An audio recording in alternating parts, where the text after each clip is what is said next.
السلام علیکم ورحمۃ اللہ وبرکاتہ۔ صلاۃ التسبیح کی نماز، اس کے بارے میں آپ حضرات جانتے ہوں گے، اور اگر نہیں جانتے تو میں بتا دوں۔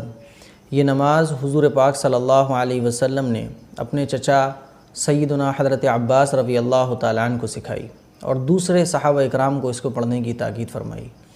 حدیث کا مفہوم ہے، حضور پاک صلی اللہ علیہ وسلم نے صحابہ اکرام سے ارشاد فرمایا کہ اگر ہو سکے تو اس نماز کو روزانہ پڑھو، اور اگر اتنا نہیں کر سکتے تو ہفتے میں ایک مرتبہ پڑھ لو، اور اگر اتنا بھی نہیں کر سکتے تو مہینے میں ایک مرتبہ پڑھ لو، سال میں ایک مرتبہ پڑھ لو، اور اگر اتنا بھی نہیں ہو سکتا تو پوری زندگی میں ایک مرتبہ تو اس نماز کو ضرور پڑھو۔ اور اس نماز کے بے شمار فائدے ہیں۔ سب سے بڑا فائدہ یہ ہے کہ ہمارے جتنے بھی گناہ ہوتے ہیں، صغیرہ کبیرہ، جانے میں کیے ہوں، انجانے میں کیے ہوں، تنہائی میں کیے ہوں یا کھلم کھلا کیے ہوں، سارے گناہ اللہ تعالیٰ اس نماز کے پڑھنے کی برکت سے معاف فرما دیتے ہیں۔ اور کوئی مشکلات ہے، کوئی کام اٹکا ہوا ہے تو اس میں بھی یہ نماز بہت مؤثر ہے۔ تو یہ نماز صحابہ اکرام کو حضور پاک صلی اللہ علیہ وسلم نے سکھائی۔ بہت سارے لوگ ہیں جو جمعے کی نماز سے پہلے مسجد میں چلے جاتے ہیں اور اس نماز کو پڑھتے ہیں۔ خواتین بھی بہت ساری ایسی ہیں اللہ کی نیک بندیاں جو اس کو پڑھتی ہیں۔ تو ہر مسلمان کو کم از کم ہفتے میں ایک مرتبہ پڑھ ہی لینا چاہیے۔ 15-20 منٹ، آدھا گھنٹہ لگتا ہے بس، اور اگر اتنا نہیں ہو سکتا تو مہینے میں کم از کم ایک مرتبہ پڑھ لیں۔ اور حضور پاک صلی اللہ علیہ وسلم کے ارشاد کے مطابق سال میں ایک مرتبہ، اور اتنا بھی نہیں ہو سکتا تو ساری زندگی میں ایک مرتبہ تو پڑھ ہی لینا چاہیے۔ اب اس نماز کے پڑھنے کا طریقہ کیا ہے؟ کیونکہ شب برات آ رہی ہے تو بہت سارے لوگ ایسے ہیں جو پورے سال نہیں پڑھتے لیکن اس رات میں اس نماز کو پڑھ لیتے ہیں۔ تو اسی نماز کا طریقہ آج میں آپ لوگوں کو اچھے طریقے سے سمجھانے کی کوشش کروں گا۔ اللہ تعالیٰ سے دعا میں کر کے بیٹھتا ہوں یہ کلپ بنانے کے لیے کہ اللہ میری زبان سے ایسے الفاظ نکلوائیے، میری زبان سے وہ ورڈز اور وہ جملے نکلوائیے جو آپ لوگوں کو سمجھنے میں آسانی پیدا کریں، جو آپ لوگوں کو آسانی کے ساتھ سمجھ میں آ جائیں۔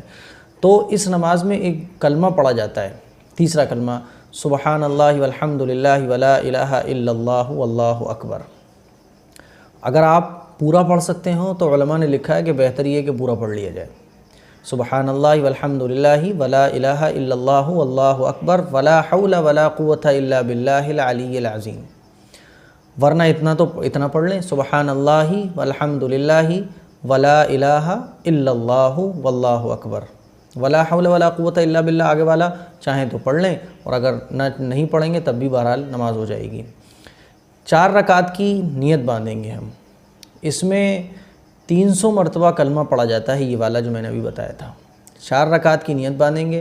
نیت کرتا ہوں میں 4 رکعت نماز نفل صلاۃ التسبیح، یہ دل میں نیت کرنا ہے۔ زبان سے کہہ لیں تو بہتر ہے، نہیں کہہ رہے ہیں کوئی بات نہیں ہے۔ نیت کریں گے دل سے کہ اللہ میں 4 رکعت نماز صلاۃ التسبیح پڑھنے جا رہا ہوں یا جا رہی ہوں۔ زبان سے آپ کہنا چاہیں تو ایسے کہہ سکتے ہیں کہ نیت کرتا ہوں میں 4 رکعت نماز صلاۃ التسبیح واسطے اللہ تعالیٰ کے، منہ میرا کعبہ شریف کی طرف اللہ اکبر کہہ کر نیت باندھ لیں گے۔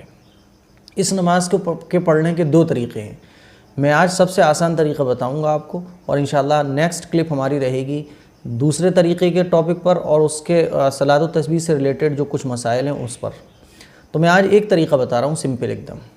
سب سے پہلے نیت باندھنے کے بعد ہم سبحانک اللہ پڑھیں گے، اور سبحانک اللہم پڑھنے کے بعد 15 بار ہم اس کلمے کو پڑھیں گے، سبحان اللہ والحمد للہ ولا الہ الا اللہ واللہ اکبر، 15 بار۔ پھر اس کے بعد الحمد شریف پڑھیں گے، الحمد شریف کے بعد سورت ملائیں گے، پھر رکوع میں جانے سے پہلے 10 بار اس کلمے کو پڑھیں گے۔ پھر رکوع میں چلے جائیں گے، اور رکوع میں جانے کے بعد رکوع کی تسبیح پڑھیں گے، سبحان ربی العظیم۔ پھر اس کے بعد رکوع کی تسبیح پڑھنے کے بعد 10 مرتبہ پھر پڑھیں گے۔ پھر رکوع سے اٹھیں گے، رکوع سے اٹھنے کے بعد پھر 10 مرتبہ پڑھیں گے۔ پھر سجدے میں جائیں گے تو سجدے میں 10 مرتبہ پڑھیں گے سجدے کی تسبیح پڑھنے کے بعد۔ پھر سجدے سے اٹھیں گے، پھر 10 مرتبہ پڑھیں گے۔ پھر دوسرے سجدے میں جائیں گے تو سجدے کی تسبیح پڑھنے کے بعد 10 مرتبہ پھر پڑھیں گے۔ تو پہلی رکعت میں ہمارا یہ جو کلمہ ہے سبحان اللہ والحمد للہ ولا الہ، یہ کلمہ ہو جائے گا 75 مرتبہ۔ ایک رکعت میں ہمیں اس کلمے کو 75 مرتبہ پڑھنا ہے، ٹھیک ہے نا؟ اور کیسے پڑھنا ہے دیکھیے، ثنا پڑھی ہم نے سب سے پہلے پہلی رکعت میں سبحانک اللہ کے بعد 15 مرتبہ، پھر الحمد شریف کے بعد سورت ملائیں گے، سورت ملانے کے بعد پھر 10 مرتبہ، کتنا ہو گیا 25۔ رکوع میں جانے کے بعد پڑھیں گے 10 مرتبہ، 35۔ رکوع سے اٹھنے کے بعد پڑھیں گے 10 مرتبہ، 45 پھر سجدے میں جانے کے بعد پڑھیں گے 10 مرتبہ، 55 سجدے سے اٹھنے کے بعد پڑھیں گے 10 مرتبہ، 65 پھر دوسرے سجدے میں جانے کے بعد پڑھیں گے 10 مرتبہ، تو ہو گیا 75۔ اس طریقے سے ایک رکعت میں 75 مرتبہ یہ کلمہ پڑھا جائے گا۔ پھر آپ دوسری رکعت کے لیے جب کھڑے ہو جائیں گے تو پھر 15 مرتبہ پڑھیں گے، پھر الحمد شریف پڑھیں گے، الحمد شریف کے بعد سورت میں لائیں گے، پھر 10 مرتبہ پڑھیں گے، پھر ہو گیا وہی اپنا 25۔ تو کھڑے قیام میں یعنی کھڑے ہونے کی حالت میں ہمارا یہ کلمہ ہو جائے گا 25 مرتبہ۔ پھر رکوع میں جائیں گے تو وہی 10 مرتبہ، کتنا ہو گیا 35۔ رکوع سے کھڑے ہونے کے بعد پڑھیں گے 10 مرتبہ 45، پھر سجدے میں جانے کے بعد پڑھیں گے 10 مرتبہ تو 55، سجدے سے اٹھنے کے بعد پڑھیں گے 10 مرتبہ 65، پھر دوسرے سجدے میں جانے کے بعد پڑھیں گے تو پھر ہو گیا 75۔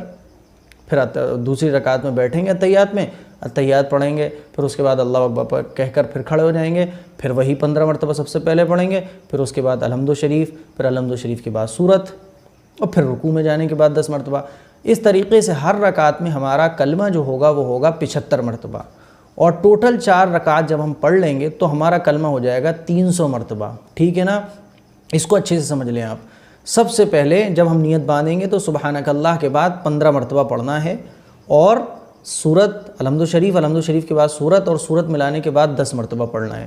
تو کھڑے ہونے کی حالت میں ہمارا یہ کلمہ ہو جائے گا 25 بار، پھر رکوع میں 10 بار، رکوع سے کھڑے ہونے کے بعد 10 بار، پھر سجدے میں جانے کے بعد 10 بار، پھر سجدے سے اٹھنے کے بعد 10 بار، پھر دوسرے سجدے میں جانے کے بعد 10 بار۔ تو اس طریقے سے ہر رکعت میں یہ 75 ہوتا رہے گا، اور 4 رکعت جب ہم پڑھ لیں گے تو ٹوٹل کلمے کی تعداد ہو جائے گی 300 مرتبہ، اور پھر سلام پھر لیں گے، ہماری نماز ہو جائے گی۔ چاہیں تو آپ دعا مانگ لیں اور چاہیں تو نہ مانگیں، بہرحال نماز ہو گئی۔ یہ کہلاتی ہے صلاۃ التسبیح کی نماز، اور یہ پہلا طریقہ ہے، تو یہ پہلا طریقہ آج میں نے آپ لوگوں کو بتایا کہ صلاۃ التسبیح کس طرح سے پڑھی جائے گی، نیت کیسے کی جائے گی، اور یہ صلاۃ التسبیح کا پہلا طریقہ ہے۔ انشاءاللہ کل کی کلپ میں ہمارے رہے گا دوسرا طریقہ، اور صلاۃ التسبیح سے متعلق بہت سارے مسائل۔ آپ کے ذہن میں اگر اب بھی کوئی مسئلہ ہو تو انشاءاللہ کل کی کلپ میں ہم صلاۃ التسبیح سے ریلیٹڈ سارے مسائل جو آپ کمنٹ میں پوچھیں گے انشاءاللہ اس کو کل کی کلپ میں کلیئر کر دیا جائے گا۔ تو یہ تھی آج کی کلپ، اس کو آپ زیادہ سے زیادہ شیئر کریں تاکہ صلاۃ التسبیح کا طریقہ ہر مسلمان بہن اور بھائی کو پتہ چل جائے۔ دعاؤں کی درخواست ہے۔ السلام علیکم ورحمۃ اللہ وبرکاتہ۔